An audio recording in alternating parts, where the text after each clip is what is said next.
that is the Gold Cup hero.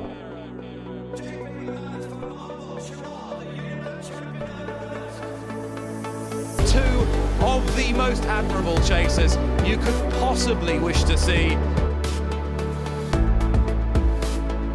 Relentless, remorseless, and pounding Cheltenham Star into submission. Hello and welcome to another edition of the Racehour podcast, brought to you, of course, with our new friends at Gambling.com. It's good to be back there. Diarmuid Nolan is here. Hello, Dino. How are you, buddy? I'm very well, very well. We're not on YouTube this week, Damo. I think we got sick of the sight of our own faces already, did we? We will. We'll have some form of a video up, but unfortunately, our faces will not be on YouTube. Just a bit of technical difficulties, Dean, which hopefully will be the only difficulties we have. Oh no, we have this weekend. We'll find more, but that's all.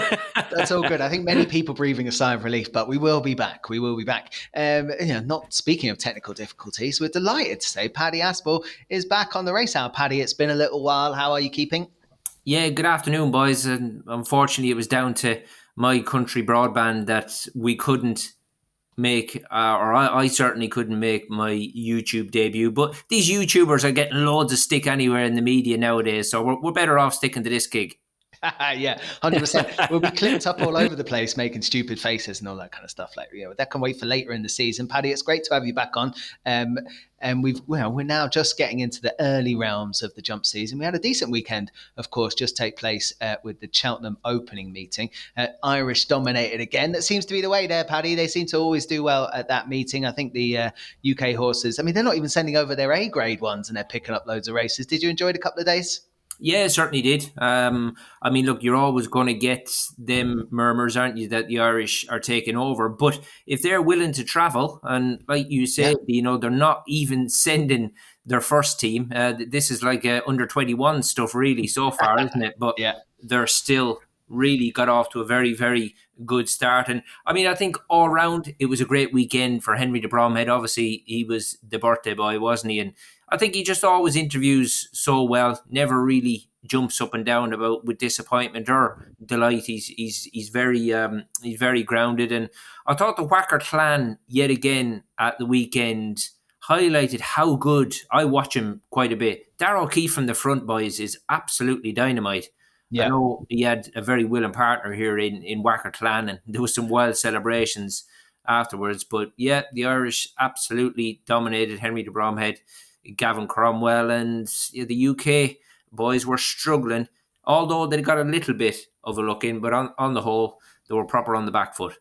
Oh, they were. And I think, that's always I always seem to remind myself, I think I said it on last week's pod, that the Irish just win all these races. So just go and find out which ones. Keith Donoghue had a fantastic weekend. As you mentioned, Henry de Bromhead, Gavin Cromwell, Rachel Blackmore, Darragh O'Keefe, all amongst the winners. Dermo, you managed to find a winner, and it wasn't trained in Ireland. Our champ was your nap of the weekend. Yeah, he was brilliant as well. That young Freddie Gordon as well, that was such a good ride. He just kept it so uncomplicated, but he just looks a really classy young jockey. He probably could well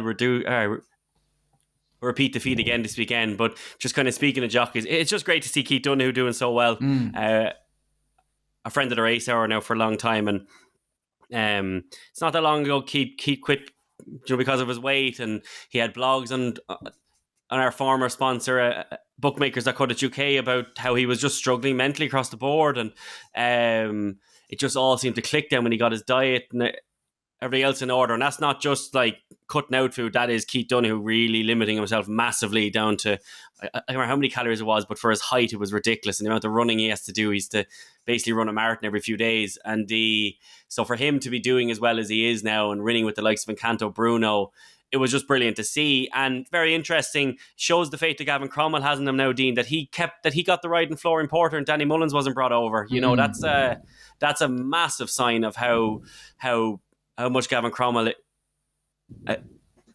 is a big fan of him. And Florian Porter, he was brilliant. He was really, really good. I loved his massive jump 4 out.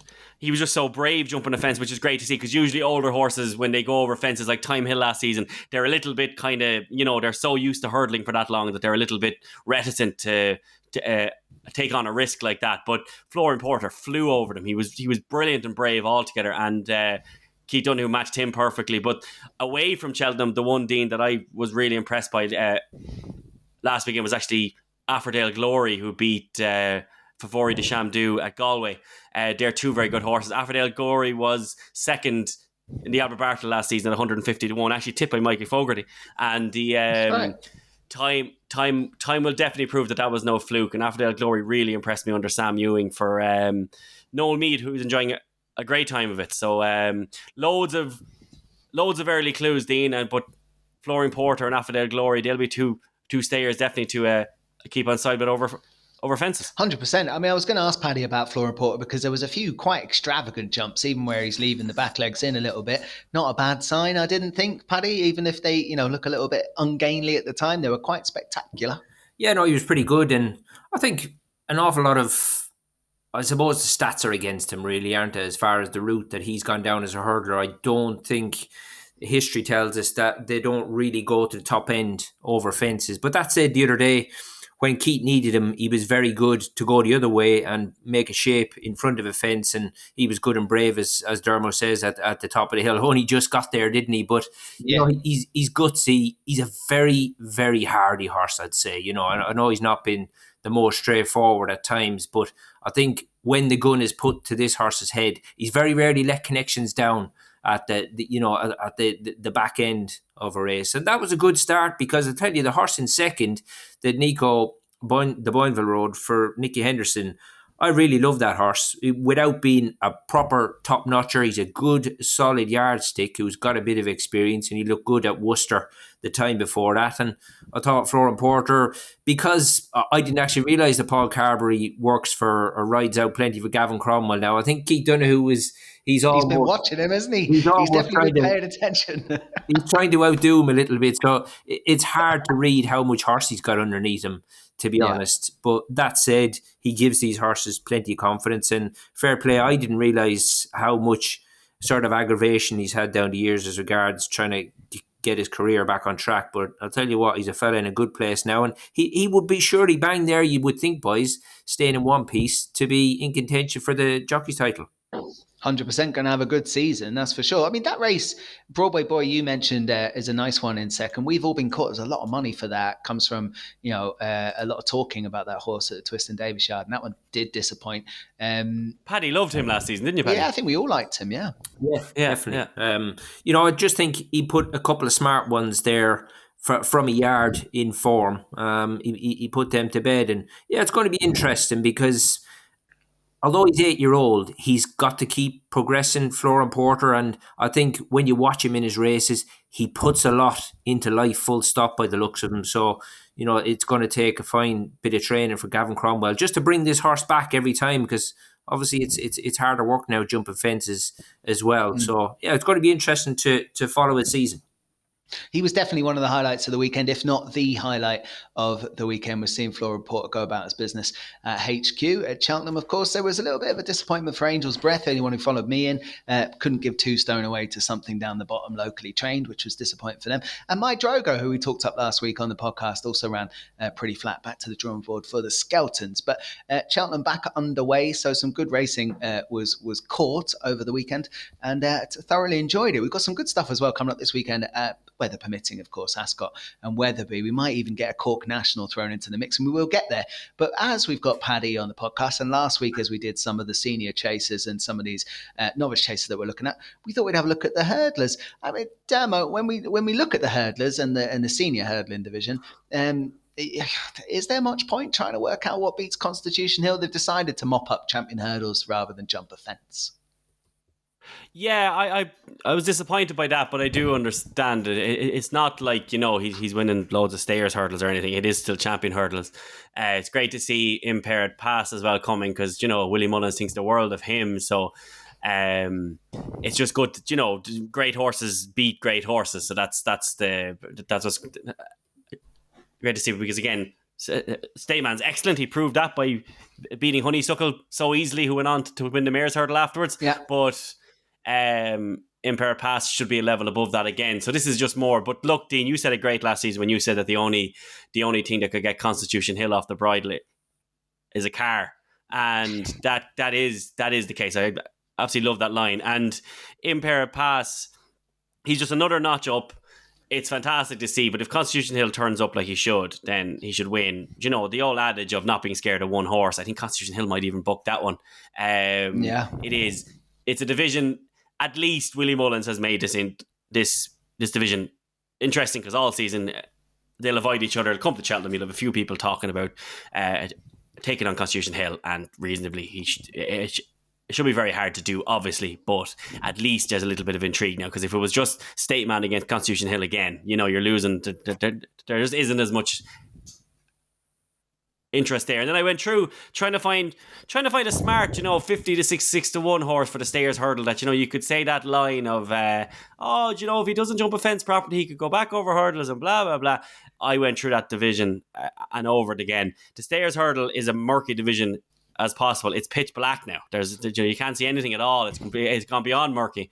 I'll get to the Stayers. But like this, but just senior hurdles overall. Yeah, senior hurdles overall.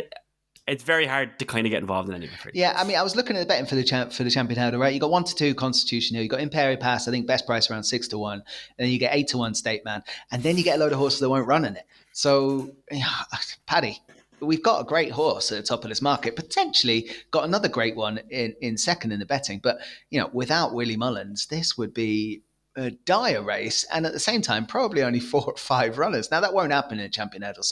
A few will take their chance there because you get a day out, and anything can happen at the front end. But we've got a great Paddy, but we don't probably have a great division, sadly.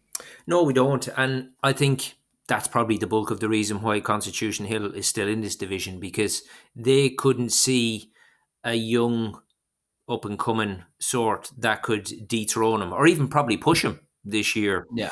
The one thing you probably could say is there's going to be as much pressure as there was on this poor horse last year. Imagine the pressure that's going to be on him every time he turns up this time, because people are straight away assuming that he's just going to be on default system the whole way through the season and just win, because they've taken the supposed easy route this kind of way. But thankfully, as you say, Imperial Pass is still around. Very, very capable performer. But me personally, I mean, I think for him to be seen at his best, probably wants plenty of cut in the ground.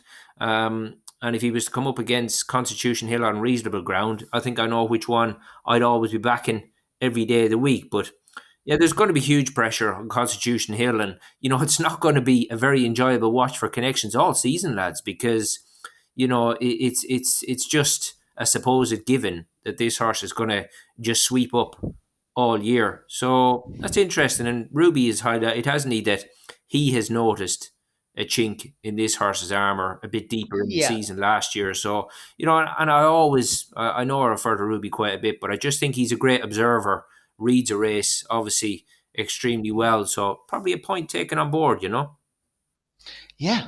You kind of have to hope there's a chink, and then the kind of the glorified love racing guy in me goes, well, I hope there isn't a chink, and he just keeps winning. He's going the Isterbrack route of mopping up champion hurdles. Nothing wrong with that. I think if I was the owner, I would have done the same thing. But yeah, okay. Let's talk about the Stayers. Dermo, you said it was as mucky and dark as it could possibly be. Tiupu is top of that market, and Imperial Pass is next there. Then Marie's Rock, and like something has to come out of the clouds. But Tiupu probably should have won last year's Stayers Hurdle, and maybe we're just looking at, maybe the market's got it right. Maybe Tiupu just mops them up this year. Yeah, but you're like, if the ground comes up good, then or good to soft, obviously it won't come up good again, then he won't. It's a division I just don't get. You just can't get excited about. Like Cider Burley winning it last season was just phenomenal at the age of 11, in fairness to him. It's just funny, isn't it? Because Time Hill, had they probably kept him over hurdles, that was probably the best chance he'll ever have. He ever would have had a winning one. Because again, he's running on Sunday. But yeah, look, it's kind of not thing. I mean, look, the horse that I'd be following through for the season, if the division stayed the way it is, would be Blazing Cal. I just thought that he actually ran better than it looked. I thought they really rushed his prep going into that race last year. So to finish 6th and travel the way that he did, until that mistake kind of was a 3 out or 4 out. He deserves an awful lot of praise, but yeah, Dean, it's a division that I'd be waiting now for the Thursday about 3 p.m. and I'd be placing a bet then. Blazing Callous 25-1. You mentioned Time Hill, and I can't not talk about Stairs without mentioning Time Hill. I mean, if Florian Porter had gone chasing a couple of seasons ago, Time Hill would definitely have picked up one of these races. But he's 33-1 and running in a potentially a trial for it at the weekend. Paddy, it's Time Hill's year. Well, would you believe it, Dino? I was lucky enough, that was one of the yards I visited during the summer, was Hobbsy's, and I got to see your favourite in the flesh, your horse that absolutely routs everything at Newbury. Who are we talking about? Time Hill? No, not Time Hill. Your other mate who you never desert. Hobbs's yard? Yeah.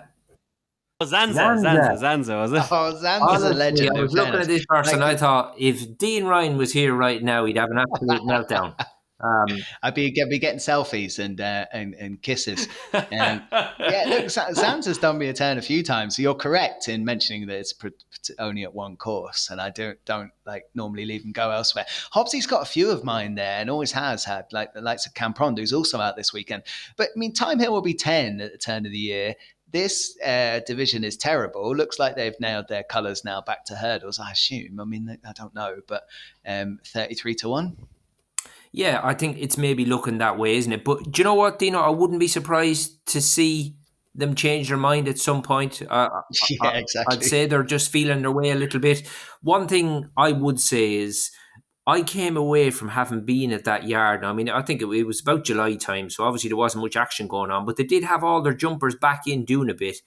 I'll tell you what they have done. They've invested very well. They've got plenty of Irish pointers brought over, and, you know, without spending eye-watering money, I was very, very impressed with Johnson White. Never met the guy before, and proper, good, solid operator. So, and we've seen them at Wincanton the other day, another one that they'd gotten from the Irish point of view, Lowry's Bar, and they absolutely smashed him 5 minutes before the off. And this is a horse who looked a little bit one pace in a point to point, and he pops up and wins over 2 mile round Wincanton on his first run over hurdle. So it probably shows you the sort of form that yard are in at the minute. The strike rate is really, really good for the Hobbs team at the minute. So for now, I would definitely have them on side, and I'd be really looking forward to seeing Time Hill come back. But I certainly wouldn't be nailing my colours to the mast that they're going to stick hurdling. I reckon that they'll feel their way through the early part of the season and suss out maybe how deep the opposition is, and wouldn't absolutely knock me over if I seen this fella maybe try chasing again. Yeah, fair enough. I mean, he can either be brilliant or very average. So, fair enough. I mean, you've got horses in that division, like Side de Burley, Marie's Rock, Home by the Lee, who was obviously on a lot of people's radar last year, didn't come together at the festivals, and Gaelic Warrior, who they say is going to go chasing, obviously, but if you were to throw him into the market, he's probably favourite around 5-1. So lots can change in that division. The only other one to kind of mention here is probably the Mares Hurdle division, and that looks like Lossiemouth and Ashrow Diamond, Gallimar. So I mean, it's not bad, is it? Love Envoy's in there, Cousin Rain is in there, Lucia, who will be out at the weekend as well. Now that's arguably the most competitive, Dermo. Yeah, serious division altogether. That's another one where you'd kind of like Lossiemouth does look very, very good, and the performances that she put in. But again, you just have to wait and see how strong was the division overall, because we just don't know yet. But still looked proper, and she's just a seriously good horse. The one that I would be swaying towards still at the moment, though, and I really like this horse, I think she should have won the Mares Novice Hurdle last year, is Magical Zoe, Dean. I thought with a different ride, she wins that Mares Novice Hurdle. It is as simple as that. At 20-1 or so, I just think she's a big price considering the horses ahead of her. But Lossiemouth, Gallimar, so they are the top two for me. I know Ashrow Diamond is there, but I'd have Lossiemouth, Gallimar, so clear of that, and then you'd be looking down. But I do like Magical Zoe, and I think she'll stay a decent price because Henry de Bromhead will do his trick where he targets her, probably working back from that now. But 20-1 or so, I do like Magical Zoe in this division, but I'd be lying if I said that Lossiemouth didn't just look really, really impressive last year, though. Sure, 100%. Magical Zoe is a very good shout to highlight in that market, because lots are gonna change. This is just a great example. I don't want to get into the big debate about it, but if that race wasn't existing, some very good mares would be in the other races. But the mares division is becoming something in its own right. Paddy, they've got there, haven't they, with all the schedule changes, the money they've put into the program. They are getting competitive stuff now at the festival. Yeah, very, very deep races. And I suppose you've got to look at it from the angle of even owners and breeders going forward. This is the golden ticket for some of them. They can get this nice black type jumping next to their mare's form book. It's a bit of a given, really. But I think that the mare from Harry Fry's, I've always loved Love Envoi. But she is to be at her absolute best, I think she needs to be getting her toe right in. But for a mare who stays well and does want deep ground, she's also quite a strong traveller. So she's got plenty of things in her favour. And we've seen already that Harry Fry, another yard I was lucky enough to pop into, very, very interesting guy. He's got a very strong team to go at this year, does the job properly, and fantastic to have that man, Johnny Burke, back in the plate. And they've gotten off to a good start, and it'll be interesting to see what plans they have for Love Envoi this time round. I thought ran an absolute screamer at the festival last year off the back of a hack canter race, which wouldn't have suited her, but is, as I say, quite dependent to have the mud flying, I think, to be seen at her absolute best.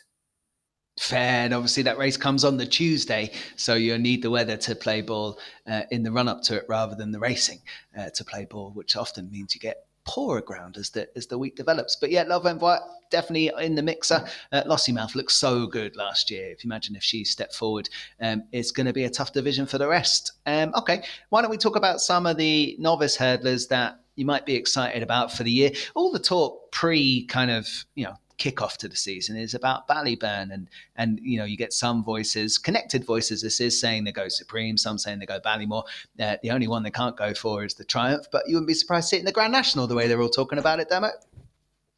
Yeah, and even last season, because I used to write the Brian Hayes piece with him, and he said that because obviously he lives with Patrick Mullins, and Patrick Mullins used to come home, and he just said afterwards he was raving about Ballyburn. He said he just absolutely adored him. So look, he's one that's very interesting. It didn't go to Cheltenham because the owner didn't want to, but would have been right up the very top of his list. He would have ridden Ballyburn by all accounts, right, had he been allowed to. That apparently this horse is just very, very good, but it's just very hard to know with like Willie Mullins. Like I was going through it all today, and even like, Mercury was a very decent bumper horse of theirs and came out last season and kind of flopped, but has been given another year. He could be one that could improve out of nowhere. There's just so many there that I don't try and break them apart at this stage, because even Gaillard, the main Neil, the year that he finished second to Bob Ollinger-Dean, he, nobody was talking about him at the start of that season. He emerged out as the best of their kind of their Ballymore horses.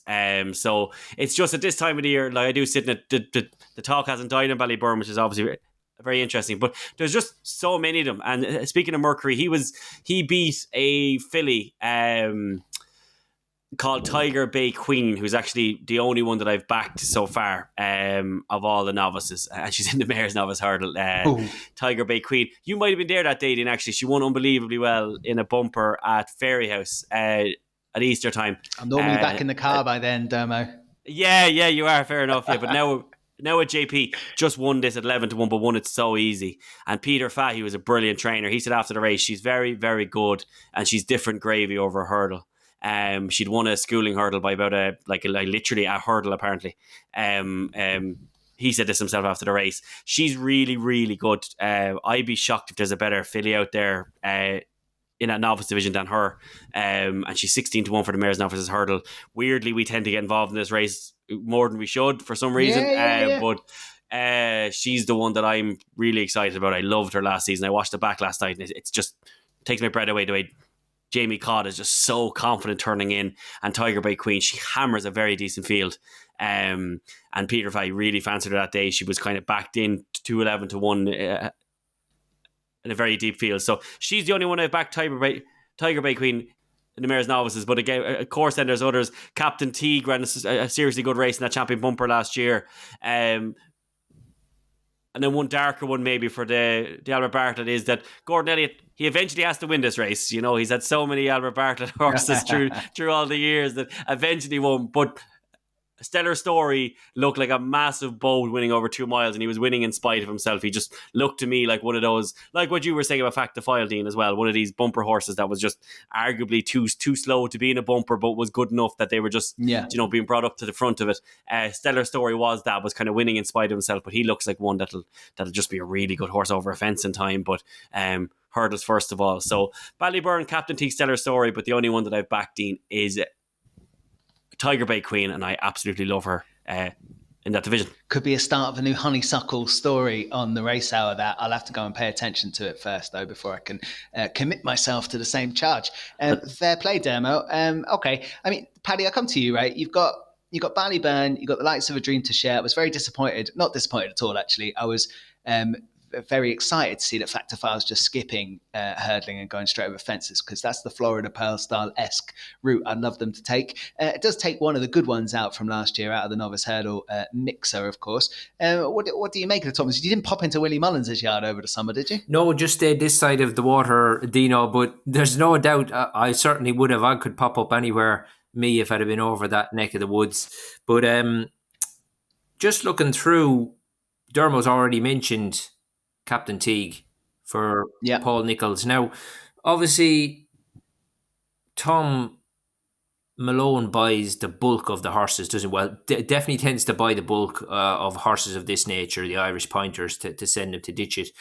And this was the horse that he earmarked. And you think, out of the amount of pointers that he goes up and down the country looking at in Ireland, and this was top of the tree for him. And I think he looked raw enough the other day when he made his debut over hurdles at Chepstow, so that there could be any amount of improvement with him. And I've also got to give one a mention for the North, and I've mentioned it to you guys before as well, was Nicky Richards' Florida Dreams.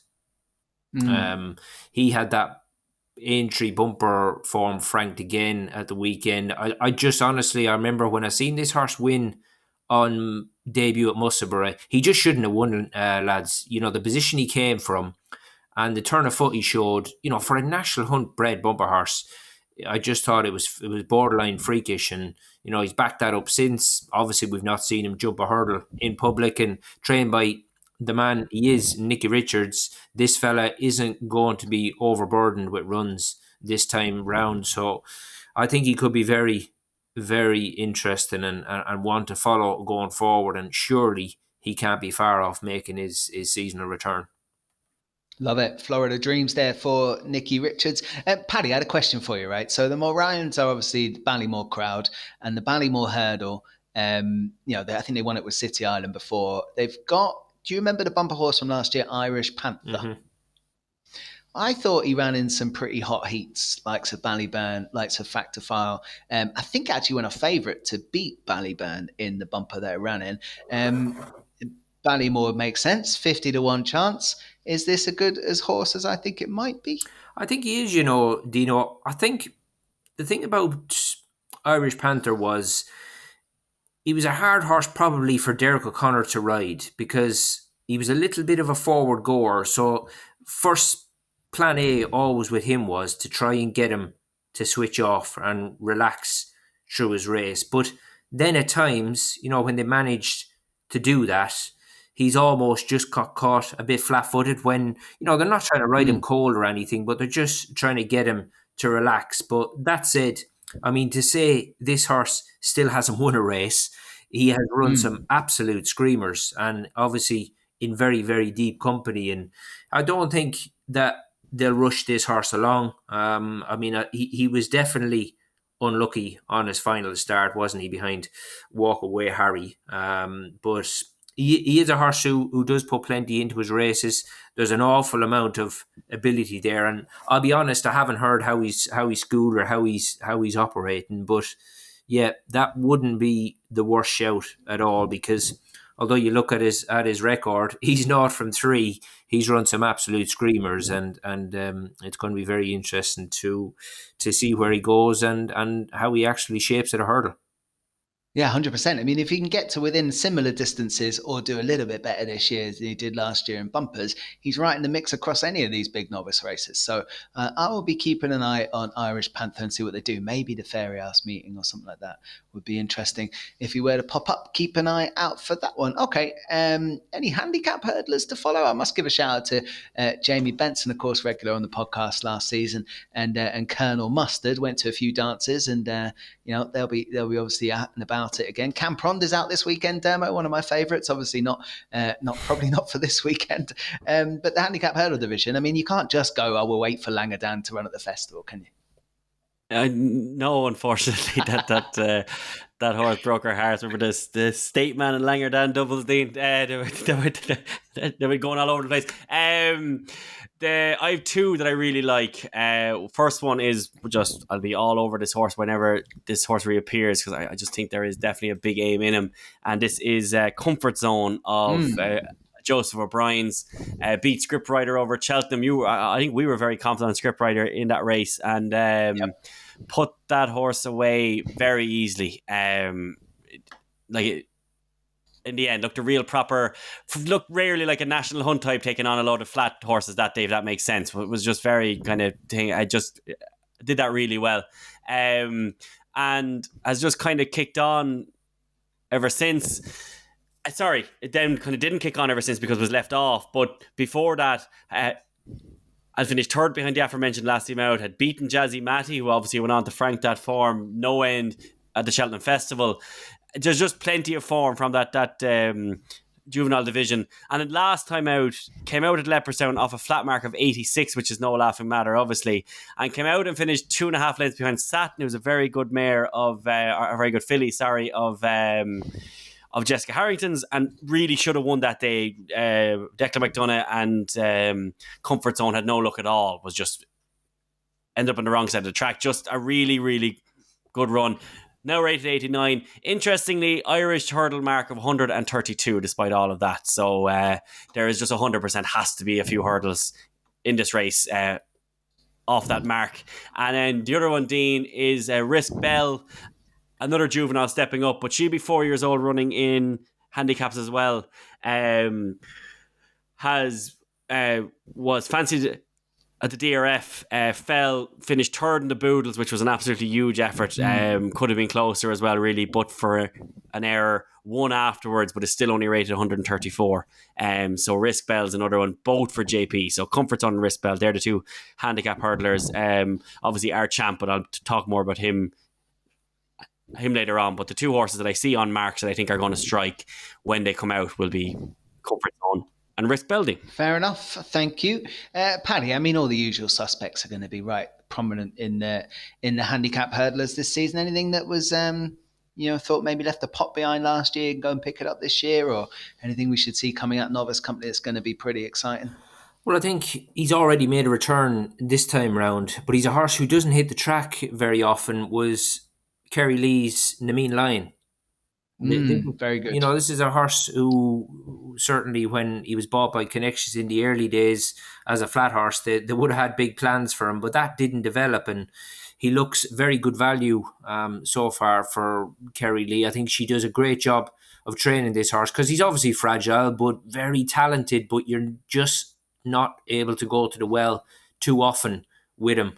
He looked very good on his return, and in the process landed a really nice pot. And I mean, as long as the wheels stay on, chances are Nameen Lion, because you don't get many bullets to fire with him, chances are he's going to turn up and run his race each time. He could certainly be one to follow. And I thought another horse who I've just got a real liking for, and he made a winning return this time as well, was Rabaud for Paul Nichols. I mean, He looked as good as ever on his return, and done that off a mark of 141. And I mean, without being an absolute standout, I mean, Rabaud now, he is only a 5-year-old. I just think there could still be a little bit of room to manoeuvre, albeit the handicapper was just equally as pressed with that return, and he is now already up to a mark of 150, but probably deservedly so. Fair enough. Raboldi, of course, already good on return. There was only one horse I really wanted to throw into the mix amongst all the usual favourites that I'll no doubt talk about on this podcast as we go through the season, was Takao, who pretty much went off favourite for every decent race that it entered, including stuff like the Boodles. Then when the Punchestown was favourite there, I thought they were going to go in the Galway hurdle, but they ended up going in one of the handicaps there and unseated. I'm sure they'll find plenty of fun off 133, which is what's currently on. Get up to mid 140s and go win a big pot. But that's hardly going to be rocket science. That's in the JP McManus colours, of course. Watch the colour of the cap. We have a lot of JPs there, as expected. Shock horror. Yeah. He doesn't just train the grade ones, he farms all the handicaps as well because he's got too many of them. All right, cool. Well, I enjoyed that. All right, we went through some of the hurdlers there. We'll get straight stuck into the week ahead after this break.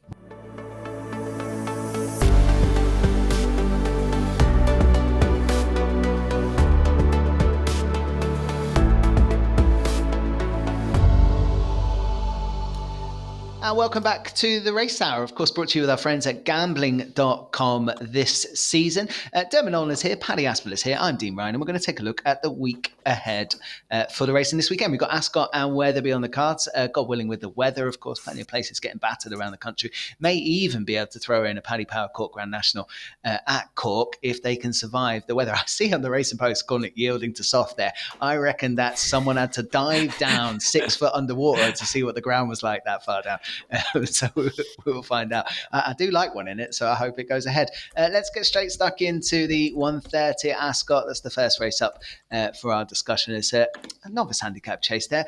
Often throws up a decent horse here. Are you wise to that, along with Passing Well, top of the market around 92 4-1? And it's quite tight there because Hermino AA and Cruise Control all in there around the same price. I don't have a fancy in here, Dermo. If you can find a winner of this, you're better than me.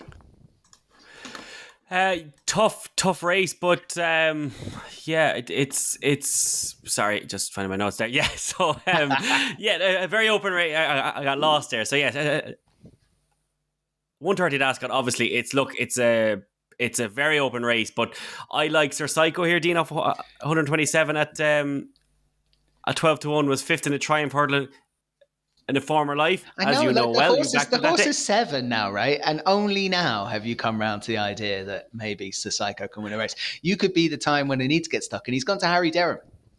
He's gone to Harry Durham. That's pretty much the reason why. I'm kind of interested in him here. I think this horse just kind of went stale at Paul Nicholls. Not that that's his fault. I'd say this was Paul Nicholls' idea to move this horse over there. Paul does that. But I just think he's very well weighted off this mark with the raw potential that is there. Harry Durham's operating off a 25% strike rate so far in his career. It's a serious start to life there in that yard. Harry Durham always just struck you as being a really intelligent guy as well. It was always going to go well for him. He just really did smack you as that whatever media appearances that you kind of see from him. He just knew what he was at, and that's kind of very obvious with how well his yard has started. He's getting a horse like this off 127. It's a bit of a dream to get a horse with that level of ability off that mark. And just, a horse that finished fifth in the Triumph like that, in a very open race like this, with a new trainer, new yard, everything else. I do like the 12-1 about Sir Psycho. He could flop, but at those odds, Dean, I'm very happy to find out. 100%. I mean, I would be backing him anyway in a race where I don't fancy anything, and a horse that owes me plenty of money was always going to carry a little bit more of it. That is a fact. Paddy, do you like Sir Psycho? Well, definitely the trainer switch up is very interesting. And to be honest, because some of the facts that Dermo was alluding to there, probably plenty of these Harry Durham horses are going to be a little bit overbet. He can't win with them all. But there's no doubt he's a fantastic young trainer, and obviously he's moved yards now, hasn't he? So it will be really cool to see how he gets on, and just fantastic how much of a shot in the arm he's given Paul O'Brien's career.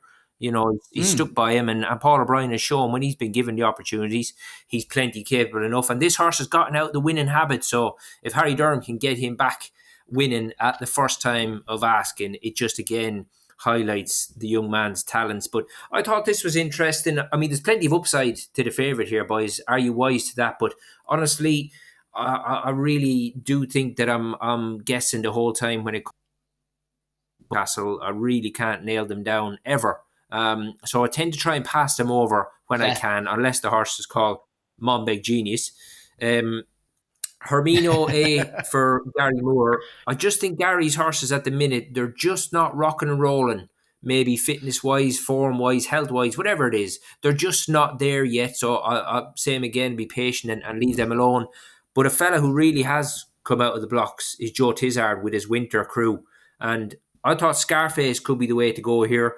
First time over fences. He won at Ascot on his second run back last year. He won his first two last year. And then he pulled up and it looked like maybe the handicapper was completely in charge. But he actually ran pretty well his next three starts, albeit it still did look the case that the handicapper was in charge. And obviously he's got to improve again of 126. But he'll possibly do that, the 6-year-old, for jumping a fence. Joe Tizard has been absolutely flying of late. He had a cracking weekend. He even trained a bumper winner at Aintree the other day. And Joe Tizard doesn't really train bumper winners. Another yard I went to during the summer as well, boys. But, you know, a proper guy, Joe Tizard, real grafter, keeps life and everything very, very simple and basic. And these horses they're worked hard, are well looked after, and are a really, really good outfit. And had the pleasure also of meeting the legend Colin Tizard. So I'm going to go with Scarface here at the first time of asking, off a mark of 126. Love it. Vote for Scarface there. The two tentative nods for Sissaico as well. But you make a good case there, Paddy. Brendan Powell, we're doing the steering on Scarface. Currently around 6-1 for that opener, the 130. Well, not the opener on the card now. The first race we discussed, the 130 at Ascot on Saturday. Paddy, I'll give you first crack at the 205 at Ascot, right? This Burn Group handicap chase, always decent. Boot Hill is in here. Red Rookie was going to run last week and they pulled it out. Saint Segal for Jane Williams. You've got Frere D'Armes. You've got Funambule at Sivola. Captain Mata, First Flow, 11 years old, still running off 158, is in there at double figures. Kel Dastan and one of our old favourites, The Last Day, is in there. You cannot find a better 9 for this. I think this is very, very intriguing. And, you know, open market, 4-1 the top. Yeah, this is a cracker and a real good pot as well, Dino. 57 grand to the winner here, but we've got some proper good yardstick. I mean, the likes Jane Williams is Sensigal, still only a 5-year-old, had a wind up. Jane did have a winner the other day. I do find that Janes do tend to improve for a run. They tend to be a little bit fresh first time up, so I'd maybe pass him over. First Flow, you know what you're going to get here from Dave Bass, don't you? Pedal to the metal, even with 12 stone. Yep. You know, they've got to try and run him down, and he certainly runs this track very, very well. Venetia, she's already out of the blocks, isn't she? She had a winner. Seen that, yeah. Chepstow the other day. And this chap, he's had his win done as well. So when Venetia tends to get rolling, obviously, I know she does get pigeonholed, but when the mud is flying, she's always one to have on side. But I think Boot Hill is the interesting one here for Harry Fry. He appears, when you look at his overall record, that maybe he's not been the easiest to keep the wheels on either, but he's making his return here off a mark of 149. Boot Hill, I just think he's a very capable performer when he puts it all together. He's not been out of the money at 2 starts on the track, and Johnny Burke, the man on top, he's got a cracking record on this horse, and he won't have any bother with the ground trip. There's plenty of upside to this fella, and his overall chase record is pretty good, and very, very tight contest this. I think you could have a few goes at it, but I'd probably come down on Boot Hill if he's revved and ready to go on his return here. Yeah, I love him. I have to say, I was very keen to see Red Rookie run at the weekend, and obviously they've ditched that for I guess what they think is the right pot and maybe a bit better ground here. But Boot Hill would be top of my list. He's top of the market, Dermo. Would you row in as well? No, I'm very, very confident, really. Yeah, on Funambule Savola. I just think he's a cracking price at 8-1. Venetia Williams has won this race 3 times in the last 15 years. Kind of forgetting that the horse had a difficult year last year, but still managed to win a race of 155, beating Elixir the Nuts. Is down to 156 now. This was a horse that finished second in a champion chase behind an Urjamine. And then just obviously ended up just then way out of his depth really last season, but that's still kind of, in my opinion, is relatively fair enough. You know, he was behind the likes of John Bon and Urjamine, Edward Stone, etc. They're just serious level that he found himself in. He's back down to 156 now with that wind up. Venetia Williams already rolling. I really, really like this horse. I don't mind a horse giving weight away as well when they're as good as he is. Like, he's give weight all around, but he's given £7 to Boot Hill, and I think off level weights, I think Boot Hill wouldn't have a hope. So especially like even getting £7 as well, I'd be very confident. So yeah, no, across the board, 8-1 Funambule Savola. I really, really like him. Fair enough. Funambule Savola, a confident fancy for Dan and Nolan there to tackle Boot Hill. I mean, what I can say about that race, and I said it already, is that it's a fantastic 9 where you can make cases for plenty. If you want to go deep into the form and go back a few years, you'll put a few of the older ones at the top of this. But I'm looking forward to that. It's going to be a belter. It's a really good card here. The 3:15 at Ascot, Dermo. I've got to come to you first. You napped it last week. Is our champ going to win again? Yeah. I think so. Kind of went up. Our champ went up £11 for last week, which is fair. But Freddie Gordon now can claim 5. So effectively, this horse is only up 9. Bumping into some decent horses, like giving plenty of weight there to Rare Middleton. Great to see Bryony Frost back up on a decent Saturday mount as well. She's been a long time now where she's like, her strike rate's actually phenomenal the last season or so, but just her number of rides has very visibly dropped quite dramatically. But Paul Nicholls can't be criticised for that. He's always supported her. But our champ for me here, Dean, I thought that performance last weekend was brilliant. Even better than I kind of thought he was going to do. I got worried throughout. He was going very well, but I just thought Black Poppy was finding her way through the field, and you'd kind of like the Ballygeary, but even Great Bear, the Irish handicap hurdler, was there and ready to strike Henry de Bromhead, and then he just kicked. It was just so easy at the end as well then. So £11 is more than fair. Chris Gordon said afterwards that during the week, our champ worked alongside Auchenrisk, and our champ hammered him. And Auchenrisk, he won a grade 2 last year. Yeah. So our champ, if he's up to that level, is up to winning. Now, albeit not a grade 2 that you'll be putting on in Ireland probably, but still a grade 2. A mark of 128 should be well within this horse's compass, especially when you see Freddie Gordon claiming another £5 off. So yeah, look at 4-1. I'll still be backing him at that price in again. Yeah. Why not? Owes you nothing after last week. Big price into a shorter price, obviously beating off Black Poppy, and will be favourite for this off the back of that. Paddy, what did you like in that 3:15? Yeah, it's interesting, isn't it? Because Chris Gordon, he won this race as well last year, and I'd say Freddie was very lucky. It was his birthday the other day, because he probably won a bit far, Dermo, didn't he? Yeah, definitely, 100%. He was told to keep it simple, but he kept it way too simple, Paddy, didn't he? Exactly. But I think, there are one or two of the stables runners appear to be taking a run, but a few of them have gone in first time as well, and there's no doubt he's obviously a horse in a good place at the minute. But I thought Altobelli was interesting here, another Harry Fry runner. I know he was very, very ordinary on his last appearance behind In the Pocket, where probably just went with the choke out a little bit that day. It's unfortunate for Brian Carver. He's lost the ride on this horse because, he's never looked the most straightforward, and so far jumping hurdles, this fella is far from a natural. But I think there's a huge engine in there. This fella went straight into the notebook. A fella who I work with quite a bit, Andy Holding, he said after this horse won at Exeter on debut that the number that this horse clocked up that day meant that he was a proper one. But unfortunately, he just isn't a complete natural over hurdles. But that said, he is 2 from 3 over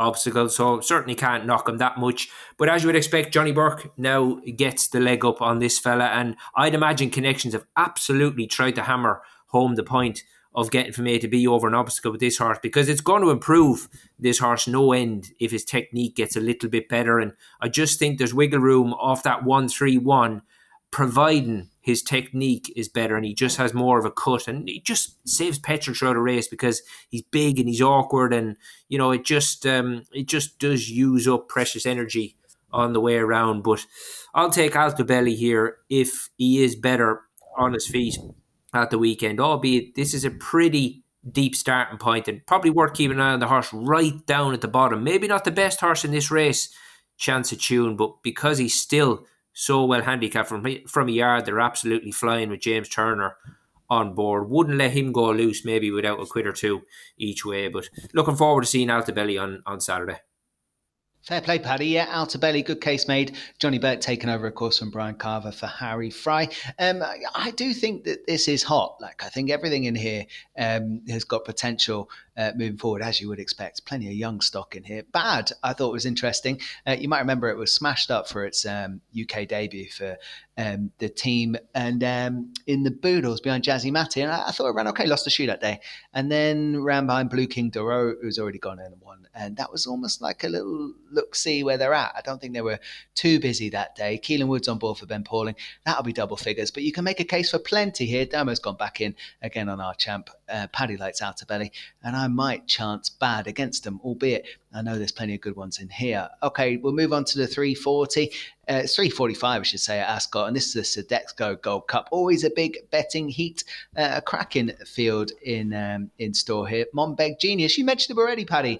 Does he just kick off his season here with a win for John Joe? Well, I think he's an absolute monster, this fella, Dino. But honestly, I just wish he had a different postcode, Monbeg Genius, because, I mean, that race now at Cheltenham, the form of that race, it couldn't look much better, could it? And to be honest, for a horse of his experience, he had no business travelling around in a red-hot handicap the way he did that day. And to be honest, he ended up probably on the job sooner than John Joe probably would have liked, because he just had a little bit of a target on his back, albeit he still ran a screamer, national winner, obviously the winner, and then finishing bang up sides just about fast or slow. So it's serious form. Now, he did take a run first time back last year, and he was very disappointed on his return. So I'm going to leave him this time and go Beauport. I do quite like Beauport. He's another one. He can be a little bit over enthusiastic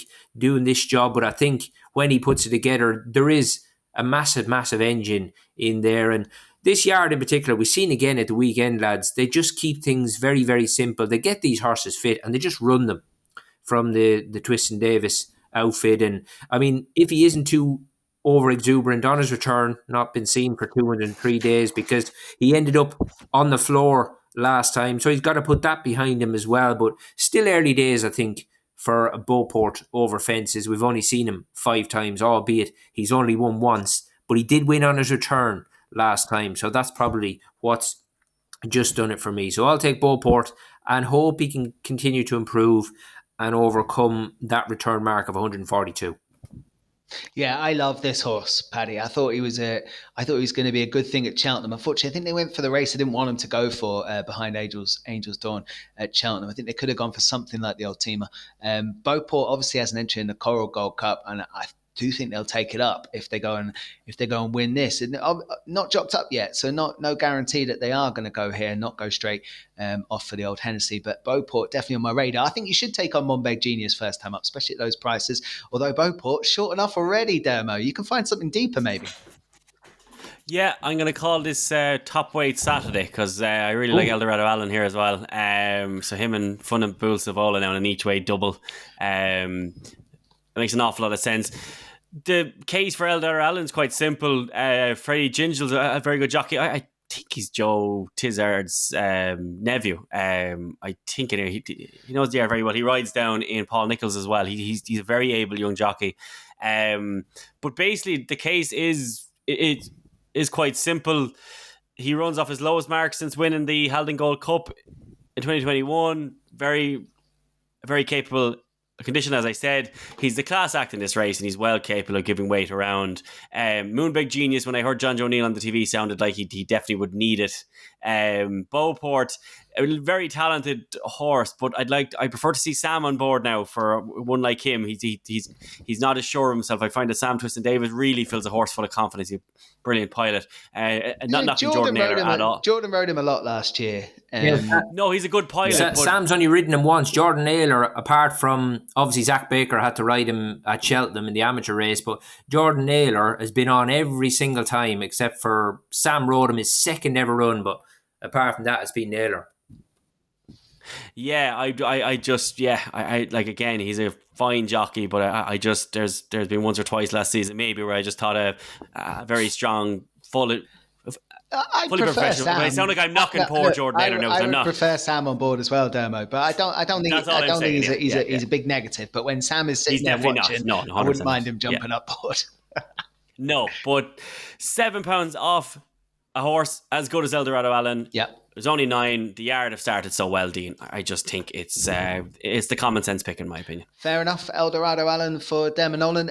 Paddy and myself hoping that Monbeg Genius just needs the spin and Beauport in a little bit, a nice bit of weight concession. Although the £7 off from Freddie Gingell, of course, will give Beauport the nod there. Another belting race at Ascot. That card is always one of my early season favourites. And I can just go through it with Cliff Horse. Makes it very simple to get stuck in. All right, over to Wetherby. Dan, I'll come to you first. The 150. Lucia is going to go off favourite there for the mares listed. Katira's in there. You wear it well for Jamie Snowden. In fact, those top 3, there is no guarantee what goes off favourite there. There'll be a bit of support around for the others. It's a serious, again, it's a brilliant weekend of racing. Really, really good weekend. And Wetherby, his card is fantastic as well, as it always is. But Lucia, for me, Dean, she's much better than what she showed at Cheltenham. There was a huge run behind in the pocket. Nicky Henderson, kind of, the cobwebs are coming off that yard a little bit. Had a great winner last weekend at Cheltenham as well, in the handicap hurdle with Highland. And Nico de Boimel was trying to stop him. Yeah. Basically. So that yard is starting to think. They've always thought the absolute world of this mare. She is very, very good. Whatever happened in that mare's hurdle happened, but this has happened a few times with Nicky Henderson. Like, Epatante was beaten in a mare's novice hurdle. It just tends to happen. He doesn't overly train them for those days. So she's going to be a much better horse this season, in my opinion. I know the other mares are excellent mares, don't get me wrong, but I think Lucia has a bit of star quality, gets £1 from She Wears It Well. Not that that'll matter, but the price is currently anyway, Dean. She's a bet, in my opinion. Yeah, 2-1. Lucia 9-4. Katira, You Wear It Well 3-1, 7-1. But there was talk of this mare going for the Supreme last year. They didn't do it, Paddy, and in hindsight that probably makes sense. But Lucia will top the market here probably. I think so. I still only a 5-year-old as well, lads. Lucia. Yeah. She's come back from a serious injury herself, hasn't she? She hasn't been the easiest. So you've got to admire how tough she is. The fact that she hasn't had an untroubled training career, and she won first 2 times up last year, and there is plenty of upside about her here, but she's in against some crackers here. I mean, You Wear It Well, probably one of the toughest mares kicking around the UK last year. We know what they're going to do with her, and she'll wear her heart on her sleeve if she's fit and ready to go. Obviously, Katira loves a bit of cut in the ground, and Dan Skelton's got plenty of previous in this race as well. And I can tell you one thing for an absolute fact. I rode this Lone Star up the Gallop the other morning. Couldn't hold one side of it, lads. So that is in, that is in good form. And I certainly wasn't planning the sort of fractions that she done. But she's a little bit to do on the book. I probably would be in agreement with Dermo here. The only thing is, for me, we're guessing a little bit as to maybe where Nicky is with his winter horses so far. Yeah. So, you're having a little bit of a stab in the dark in that sense. But James Bowen was back amongst the winners at Chepstow the other day, and he's got a good book of rides up at Wetherby. Let's hope that the weather helps out and gets that meeting on, because it could be a good day for James, and he deserves a change of look now, and hopefully he can kick on and just get a bit of momentum behind him this year. Sure thing. All right, Lucia for that 150, probably going to improve all ends this year after what was impressive and then became a little bit disappointing. But it's not that disappointing to do what she did at the back end. We'll see how they get on. Of course, rematch from a couple of races last year. Let's move on to 225. We've talked about this horse plenty already, Paddy. You think they might go chasing again, but for now, Time Hill likely to go a favourite for this Grade 2 225 at Wetherby over 3 miles and hurdles. Yeah, and I suppose I say that, Dino, simply because he's 9-year-old now, and connections, I would guess, are probably just gonna see where they are after this year, and more so than anything, probably assess the opposition further down the line under this discipline. But the start that the Hobbs team have made, because I mean, it's no secret, lads, that for a big outfit like that, they've just been lacking a few, I won't say better ones because they've got the likes of Time Hill, but they've just been lacking the numbers, I'd imagine, on recent seasons. But I think they've gotten out of the blocks pretty sharp this time round, and I think there's no reason why they're not going to have a cracking season. This man on board, a stable jockey now, Micheál Nolan, very, very fine pilot, and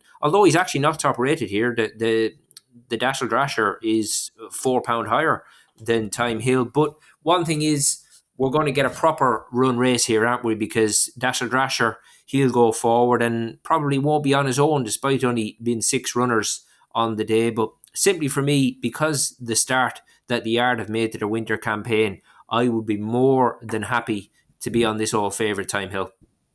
Yeah, me too, 100%. And Time Hill probably be favourite for the stayers after the race, Demo. Yeah. I should say if we threw a bridle on Paddy, we could probably make a case for Paddy being favourite for that race. But it's Time Hill should be winning. I mean, just even the weight alone around the race, getting weight from Botac has and being level with the likes of Red Risk while being rated £11 better. Should be winning. Good placement, I think, and still odds against the Time Hill for the 225 at Wetherby. Now, Demo, do you just put all your pre-saved Christmas money together and stick it on Time Hill and Brave Man's Game Double? You do, don't you? Straightforward. No, we never would recommend that ever on the Racehour podcast. Be gamble aware, etc. But yeah, Dean, have your bollocks. For Christmas here. I'm only messing. Have your bollocks in this horse. Look, I can't wait to see him. It's not the kind of race that I get involved in myself ever, Dean. But this was the race last year that properly. I wasn't a convert to Brave Man's Game. I didn't back him to Gold Cup or anything, but he was a horse that I just kind of didn't see it until I sat down and watched him this day. And I love how soft that he landed over the fences last year in this race. He's exactly what a jumper should be. He's just unfortunate that he bumped into Gallopin des Champs last year, who's just a freak. But he's an excellent racehorse, and I just can't wait to see him.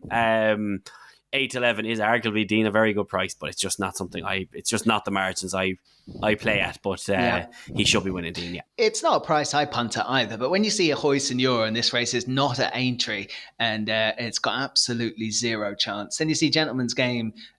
What is it rated? Almost £20 inferior, and Midnight River likewise 8-11. I mean, Paddy. I mean, it was interesting. Nichols, he really put his thinking cap on here. It's hard to know. I mean, he just didn't want to go and empty the guts out of this horse at Haydock, did he? On proper Haydock ground. But I know we've only had one meeting at Wetherby so far. But if that meeting gets the go ahead, it's not going to be too pretty round there either. Especially for a horse who's so light on his feet like this fella. But I know we only got to see him 4 times last year, but I think he turned up every time, in fairness, Brave Man's Game. He has had his doubters. There's no doubt that people were of the opinion maybe when the chips were down, what was there with Brave Man's Game? Was he a bit of an Arsenal sort of flat track bully? But I think he's proved that he's not that. But he is beautiful to watch, isn't he? And you wouldn't say that about many horses on the way around, because they're all just jumping from one side of the fence to the other. But he's lovely to watch, there's no doubt. And good to see that Derek Fox, because Derek Fox was due to be banned, but he got that 10 days overturned, so he can ride a Hoy Senor here. Because as good as a horse as he is, I don't think they would have been queuing out the door to ride this fella for Lucinda, because he's got his own technique, hasn't he, of getting from one side to the other. But huge engine, and fantastic to see the Mouse Morris coming over to West Yorkshire to try and nick a few quid. There'll be some Benson and Hedges getting smoked in Wetherby on Saturday. Majors, man, he's all over the majors, I reckon. Yeah 100% he'll be doing that. It is major. Yeah, majors. I always remember that. I don't know whether it was his lad tweeted the picture of them packed for Cheltenham, and it was just a boot full of major cigarettes. it was the sun. Yeah, no, sure, isn't it?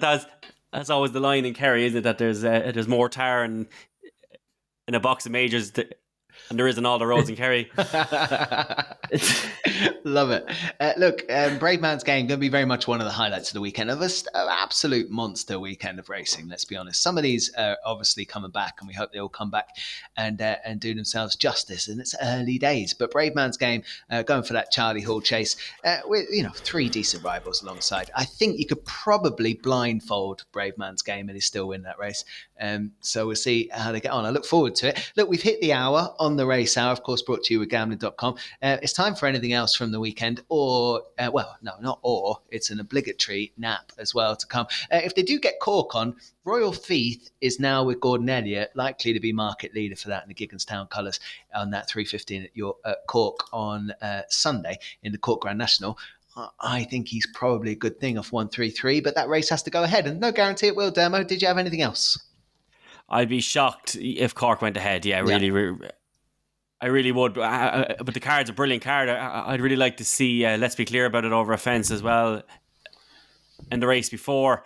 And the Cork Grand National was where I was going to go as well. And there's a horse there, first of all, that I absolutely was putting up every year as one to follow, Walk Away. Very hard to back now, but there's definitely raising him off 130. But I thought Foxy Jacks at 8-1 for Mouse Morris. There's definitely, he deserves another big race like this. He's just always seems to go close in these big handicaps. So he'd be one around 8-1, but I'd be shocked if Cork did go ahead. They are getting bucket loads of rain. Dean, my nap for the weekend is the 205 at Ascot, and it is Fun and Bull Savola. Very good. Okay, taking on something that me and Paddy both liked in that race, and of course that was Boot Hill. Dermot's taking it on with the nap, Fun and Bull Savola. Paddy, did you have the best thing of the weekend, please, or was there anything else? Well, I had one of each, really. I thought one, I like to go a bit left field. One in the novice hurdle, the 1240 at Wetherby, a horse of Alan King's called Hey Brother. He's making his debut over hurdles, and he was only beaten in a point-to-point in Ireland, and then his second run at he was fourth in a bumper round here at Wetherby, but that run at Huntingdon behind the Kemble Brewery, who we seen carry the penalty. One of the weekend. Cheltenham, and look, he was 9 lengths behind him, but he still finished third and ran pretty well round a track where I'd imagine he was done for a bit of boot in Huntingdon. Stepped up to 2.5 mile here on his debut at Wetherby on Saturday. He could be an interesting one, albeit it's a pretty deep race, but it'd be nice to see that race priced up and see where he's at, because Alan King has been amongst the winners already. And another one on the Wetherby card that I was going to have as my nap, because this horse is a proper stand dish round Wetherby, and although he's got 12 stone 1, I mentioned that James Bowen's got a good book of rides. Albert's back of Mick Easterby's in the half 3 race. This horse, he is a proper solid horse round Wetherby. And one thing is, he's a good weight carrier as well. Now, he tends to have Brian Hughes on his back most times, but Brian is obviously elsewhere. But James Bowen takes the ride here for the first time. And this horse's Wetherby record, 4 wins, 2 places from 8 starts. And don't expect to see this fella on the scene until very, very late in the day. So Albert's back with my nap. Lovely. Hey Brother in the opener at Wetherby, and Albert's back. James Bowen in the plate for Michael and David Easterby in that 3:30 at Wetherby. I'm a massive fan of Beauport. I do think the Sodexo Gold Cup is a decent starting point for him. I imagine they're going on to the Coral Gold Trophy once they win this, and I think he might be able to pull it off 3:45 at Ascot. But of course, it's my weekend, isn't it? You've got the likes of Boot Hill, Time Hill, you've got Brave Man's Game. This should be like shelling peas this weekend. It's been a pleasure to have Dermot Nolan and Paddy Aspell on the Race Hour this week, of course brought to you with our friends at Gambling.com. Lads, enjoy your weekend. Do gamble responsibly and enjoy all this good racing. Plenty more to talk about this season. We'll be back next week. 2 of the most admirable chasers you could possibly wish to see